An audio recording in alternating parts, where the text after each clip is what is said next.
नमस्कार दोस्तों। क्या आप जानते हैं कि गणित के लिए कोई आधिकारिक नोबेल पुरस्कार नहीं है? फिर भी गणित की दुनिया में एक ऐसा सम्मान है जिसे आज विश्व के सबसे प्रतिष्ठित पुरस्कारों में गिना जाता है।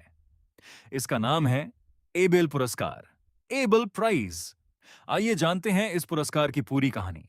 साल 2002 में नॉर्वे सरकार ने महान नॉर्वेजियन गणितज्ञ नील्स हेनरिक एबेल की 200वीं जयंती के अवसर पर इस पुरस्कार की स्थापना की।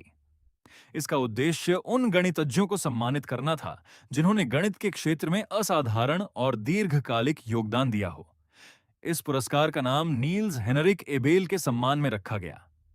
एबेल का जीवन बहुत छोटा था, लेकिन उन्होंने गणित में ऐसे सिद्धांत दिए जिनका प्रभाव आज भी दिखाई देता है। दुर्भाग्यवश मात्र 26 वर्ष की आयु में उनका निधन हो गया, लेकिन उनका योगदान अमर हो गया। एबेल पुरस्कार पहली बार वर्ष 2003 में प्रदान किया गया। इसके पहले विजेता थे फ्रांस के महान गणितज्ञ जां पियरे सेयर। इस पुरस्कार को the Norwegian academy of science and letters प्रदान करती है और पुरस्कार समारोह ओस्लो, नॉर्वे में आयोजित होता है, जहां नॉर्वे के राजा विजेता को सम्मानित करते हैं। अब एक महत्वपूर्ण बात, फील्ड्स मेडल और एबेल पुरस्कार में अक्सर भ्रम हो जाता है। फील्ड्स मेडल केवल 40 वर्ष से कम आयु के गणितज्ञों के लिए है और प्रत्येक 4 वर्ष में दिया जाता है। लेकिन एबेल पुरस्कार में कोई आयु सीमा नहीं होती। यह हर वर्ष दिया जाता है और किसी भी जीवित गणितज्ञ को उनके आजीवन या दीर्घकालिक उत्कृष्ट योगदान के लिए प्रदान किया जा सकता है।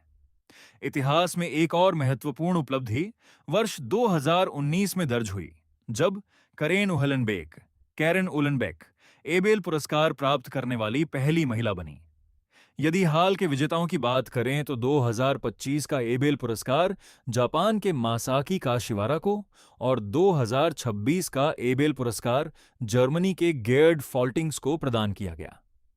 अंत में एक बात हमेशा याद रखिए, गणित के लिए कोई आधिकारिक नोबेल पुरस्कार नहीं है। इसलिए एबेल पुरस्कार को अक्सर गणित के नोबेल पुरस्कार के समकक्ष माना जाता है, जबकि फील्ड्स मेडल युवा गणितज्ञों के लिए सबसे प्रतिष्ठित सम्मानों में से एक है। यदि आपको ऐसी ही एक 100% सत्यापित, परीक्षा उपयोगी और रोचक जानकारी पसंद आती है तो हमारे चैनल राइन जीएस को लाइक, शेयर और सब्सक्राइब करना न भूलें। धन्यवाद।